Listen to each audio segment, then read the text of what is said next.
ಅತ್ಯಾಚಾರ, ಲೈಂಗಿಕ ಕಿರುಕುಳ ಪ್ರಕರಣ, ವಕೀಲ ಜೆ. ದೇವರಾಜೇಗೌಡಗೆ 14 ದಿನಗಳ ನ್ಯಾಯಾಂಗ ಬಂಧನ. ಬೆಂಗಳೂರು: ಅತ್ಯಾಚಾರ ಮತ್ತು ಲೈಂಗಿಕ ಕಿರುಕುಳ ಪ್ರಕರಣದಲ್ಲಿ ಬಂಧಿಸಲ್ಪಟ್ಟ ಬಿಜೆಪಿ ನಾಯಕ ಮತ್ತು ವಕೀಲ ಜೆ. ದೇವರಾಜೇಗೌಡ ಅವರನ್ನು 14 ದಿನಗಳ ನ್ಯಾಯಾಂಗ ಬಂಧನಕ್ಕೆ ಶನಿವಾರ ಒಪ್ಪಿಸಲಾಗಿದೆ.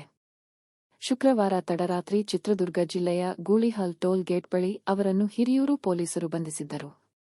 ನಂತರ ಹಾಸನ ಜಿಲ್ಲೆ ಹೊಳೆನರಸೀಪುರ ಪೊಲೀಸರು ಅಲ್ಲಿಗೆ ತೆರಳಿ ದೇವರಾಜೇಗೌಡ ಅವರನ್ನು ವಶಕ್ಕೆ ಪಡೆದುಕೊಂಡಿದ್ದರು. ಶನಿವಾರ ಬೆಳಗ್ಗೆ ಅವರನ್ನು ವಿಚಾರಣೆಗಾಗಿ ಅತ್ಯಾಚಾರ ಘಟನೆ ನಡೆದಿದೆ ಎನ್ನಲಾದ ಹಾಸನ ಜಿಲ್ಲೆಯ ಹೊಳೆನರಸೀಪುರಕ್ಕೆ ಕರೆದೊಯ್ಯಲಾಯಿತು. ನಂತರ ಅವರನ್ನು ಮ್ಯಾಜಿಸ್ಟ್ರೇಟ್ ಮುಂದೆ ಹಾಜರುಪಡಿಸಲಾಗಿದ್ದು, ನ್ಯಾಯಾಧೀಶರು 14 ದಿನಗಳ ನ್ಯಾಯಾಂಗ ಬಂಧನಕ್ಕೆ ಒಪ್ಪಿಸಿದರು. ಹಾಸನ ಜಿಲ್ಲೆಯ 36 ವರ್ಷದ ಮಹಿಳೆ ನೀಡಿದ ದೂರಿನ ಮೇರೆಗೆ ದೇವರಾಜೇಗೌಡ ಅವರ ವಿರುದ್ಧ ಎಫ್ಐಆರ್ ದಾಖಲಿಸಲಾಗಿದೆ.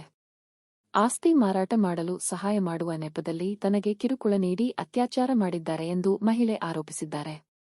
ಏಪ್ರಿಲ್ 1 ರಂದು ಅವರ ವಿರುದ್ಧ ದೌರ್ಜನ್ಯ ಪ್ರಕರಣ ದಾಖಲಾಗಿತ್ತು.